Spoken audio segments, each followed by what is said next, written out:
हरिओम। साधना के अंदर पे जब साधक आता है या साधना करना जब वो शुरू करता है तो वो हर वो चीज़ को जानना चाहता है जिसके बारे में उसने सुन रखा है या जिसके बारे में उसने पढ़ा है किताबों के माध्यम से और शास्त्रों के माध्यम से या अपने गुरुजनों से सुना है, जो उसे बताते हैं कि साधना करने से आपको शक्तियाँ प्राप्त होती हैं या शक्तियाँ मिलती हैं या शक्तिपात होता है व्यक्ति या साधक। इस पूरी भ्रांति के बीच में वो साधना करता है। भ्रांति मैं इसीलिए कह रहा हूँ क्योंकि आपको हमेशा ये चीज़ की अनुभूति हो ही नहीं सकती जैसा लिखा हुआ है, पूरा वैसा ही हो ऐसा नहीं हो सकता, होता ही नहीं है। आपको सिर्फ उन चीज़ों की अनुभूति होती है, मतलब एक आउटलाइन जो होती है, मतलब जैसे आपको अगर 100% बताया तो उसमें से 20% आपको अनुभव होगा कि नहीं ये कोई चीज़ हमारे को जैसी बताई गई थी वैसे अनुभव में आ रही है। लेकिन बाकी जो चीज़ें रहती हैं, जैसे जो 80% जो चीज़ें रहती हैं वो नहीं होती हैं। उसका मूलता कारण ये है कि साधना जो होती है वो एक प्राकृतिक घटना है। आप जैसे जैसे प्रकृति के पास जाते जाओगे वैसे वैसे वो प्रकृति जो है अपने अनुकूल या आपकी तप के अनुकूल आपको परिणाम स्वरूप आपको फल देती है, फल आपको परिणाम स्वरूप देती है। और फल जब आदमी को मिलता है या साधक को मिलता है तो वो एक ही चीज़ को देखने लगता है कि हमने जैसा सुना था वैसा मिला नहीं या जैसा हो नहीं रहा है। हम इतने साल से साधना कर रहे हैं और हमको कुछ नहीं मिल रहा है या हमारे को इतना नहीं मिला है। तो इन सब के बीच में जो साधना घटित होती है, ऐसा नहीं है कि वो व्यर्थ की साधना है, वो साधना है, लेकिन आपने साधना करने से पहले ही कामनाएं का रूप बना लिया है। तो आपकी जो पूरी चेष्टा है या आपकी जो पूरी कामना है वो सिर्फ़ और सिर्फ उन सब चीज़ों को पाने में लग जाती है जो चीज़ों के बारे में आपने सुना है। होता ही है ऐसा। इन सब चीज़ों के ऊपर उठना या इन सब चीज़ों के विपरीत जाना और साधना को इतनी गहराई से करना या इतनी स्पष्टता से करना का नाम है शिव रूपी साधना। जो शिव रूपी साधना होती है इसमें साधक अपने अंदर की जितनी भी शक्तियां हैं जिसकी वजह से वो बोल पाता है, चल पाता है, देख पाता है, खा पाता है, पचा पाता है, जो भी भाव करता है इस जीवन के अंदर में वो शक्ति के माध्यम से कर पाता है। तो पहले वो शक्ति को साधता है और शक्ति जैसे जैसे सधने लगती है वैसे वैसे उसकी चेतना रूपांतरण होने लगती है उन सब शक्तियों को रूप देने के लिए जो शक्ति उसकी वह हो रही थी या जो शक्ति ऐसे ही व्यर्थ की चीज़ों में लगी हुई थी। तो ये जो शिव रूपी साधना होती है इस पे साधक इस भांति प्रयत्न करता है या इस भांति प्रयास करता है कि वो अपनी शक्तियों को जो उसके शरीर के अंदर में है या उसको अनाज खाने से या अन्न खाने से या तप करने से उसको जो मिली है उसको रूपांतरण कर पाए। तो तपस्या जो श्रेणी है वो योग के माध्यम से अगर हम देखते हैं, मैं योगिक क्रियाओं के माध्यम से ही बताऊंगा आपको। तो आप जैसे योग में जैसे आपने योग शुरू किया या योग अभ्यास शुरू किया तो आपको सबसे पहले आपकी जो सांसें हैं वो रूपांतरण होने लगती है, क्योंकि जो प्राण हैं वो सांसों से पहले चलते हैं। उसके बाद पानी की बारी आती, फिर भोजन की बारी आती। मैं अपने हर वीडियो में ये चीज़ बताता हूँ। तो सांसों को जब साधक योग अभ्यास के माध्यम से साधने लगता है और सब पूरे शरीर को योगिक क्रियाओं में ढालने लगता है और योगासन में ढालने लगता है, तब उसमें उसकी जो सांसें हैं उसमें स्पष्टता आनी शुरू हो जाती है और उसका जो एक एक जोड़ होता है उसके शरीर का पूरा वो पूरे सजग रूप से और पूरे पूरे अपने अपने उस रूप में आ जाता है जो उसका एक्चुअल जो उसकी जो शक्ति होती है, जो उसका मूल शक्ति होती है, वो उसकी पूरा उसका यूज़ करने लग जाता है या पूरा उसका इस्तेमाल करने लग जाता है। हर एक साधक अपनी शक्तियों को समझने लगता है। इसमें ऐसा नहीं है कि आप पहचान रहे हो और मैं नहीं पहचान रहा हूँ, ऐसा नहीं होगा। क्योंकि जो साधना होती है या जो आपका जो शरीर होता है, इस साधना के दृष्टिकोण से अगर हम इस साधना को अगर हम लेके चलते हैं योगिक क्रियाओं के माध्यम से, आसन के माध्यम से, या शिव रूपी साधना को अगर हम लेके चलते हैं, तो आपके भी जो प्राण हैं वो सांसों से चल रहे हैं। पहली श्रेणी सांसों की है। मेरे भी जो प्राण है वो सांसों से ही चल रहे हैं। पकड़ना और छोड़ना जो ये घटित हो रहा है वो आपके साथ भी घटित हो रहा है, मेरे साथ भी घटित होता है। हर जीवन के साथ में ये साधना जो है, ये जो सांसें हैं ये चल रही हैं। आपका लेना और छोड़ना, ये इसमें इतनी स्पष्टता आते जाती है कि फिर जब गहरे उतरते जाता है साधक, तो वो लेता कम है और छोड़ता ज़्यादा है।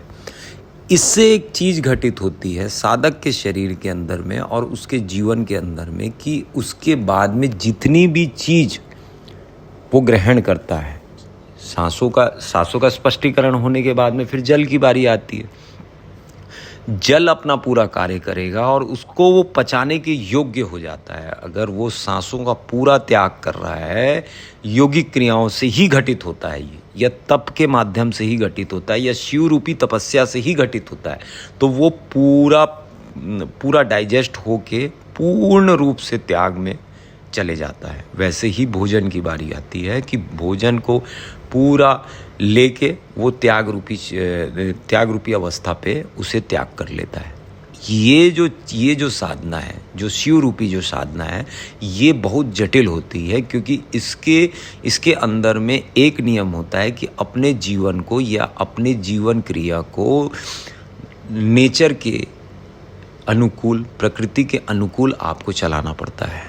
तो प्रकृति के अनुकूल जब आप चलाने लगेंगे तो आपकी जो मूल चीज़ें हैं वो ये है कि आपकी सांसों का आना और जाना, आपके शरीर के अंदर में जो प्यास बनाता है आपका शरीर, या आपको जो प्यास लगती है और जो पानी आप पीते हैं उसको डाइजेस्ट करना, उसके बाद भोजन है, भोजन को डाइजेस्ट करना, या उसके बीच में जो ये इंद्रियां हैं ये गति को पकड़ने की कोशिश करती हैं। तो ये कामनाएं निर्धारित होती हैं और वासना निर्धारित होती है, और वासना को रूप देने के लिए अपनी शक्तियों को इस तरफ लगाने लगता है।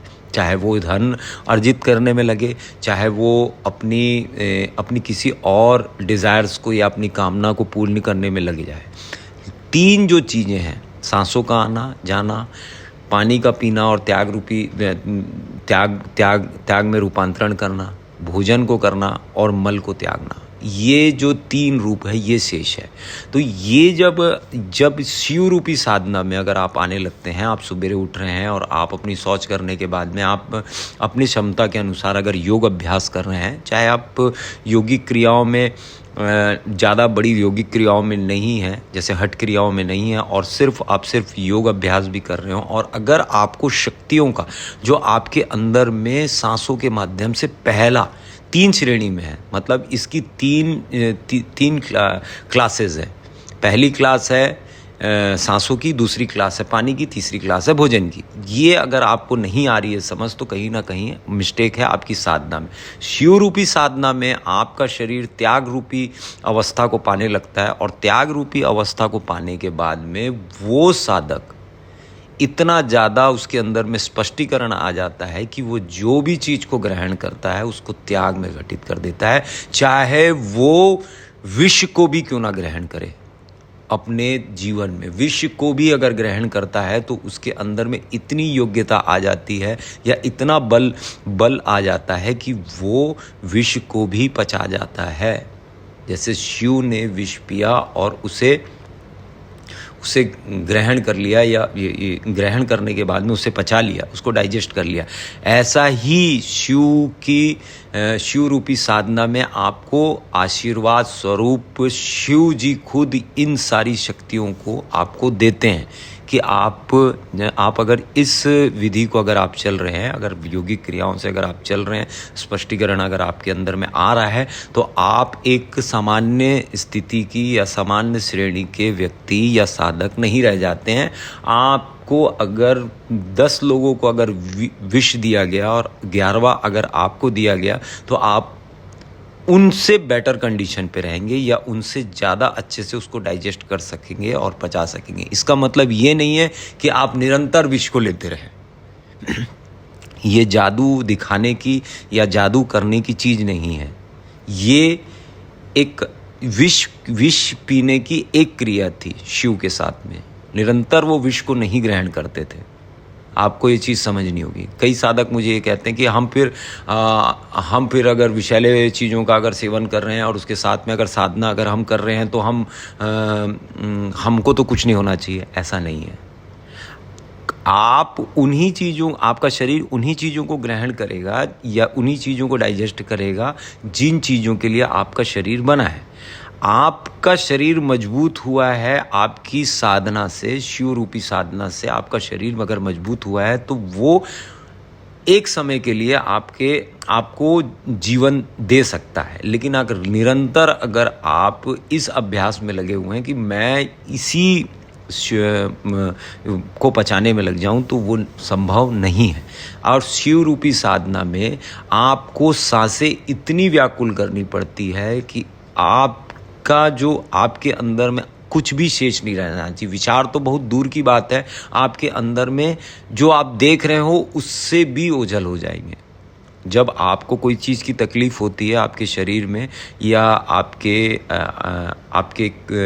आपके दिनचर्या में कोई भी चीज़ की दुविधा होती है या आपके शरीर में कुछ ऐसी दिक्कतें आ जाती हैं जिसकी वजह से आपको बहुत ज़्यादा दर्द या इस व्याकुलता अगर रहती है, तो आपको जो सामने दिख रहा है आपको उसमें रुचि आपकी हट जाती है। रुचि तो बहुत दूर की बात, आप उसको देख भी नहीं पाते हैं। तो वो अवस्था को निरंतर अभ्यास करती शक्ति जो है अपने रूप में आते जाती है, वो शिव में लीन होते जाती है। आपकी शक्ति जो है वो शिव में लीन होती है। आपकी चेतना के अनुकूल आपकी शक्तियाँ चलने लगती है। चेतना के अनुकूल जब शक्तियाँ चलने लगती है तब ये साधना घटित होती है। फॉर एग्जाम्पल मैं आपको बता रहा हूँ कि आपकी कैपेसिटी है 12 बार सूर्य नमस्कार करने की।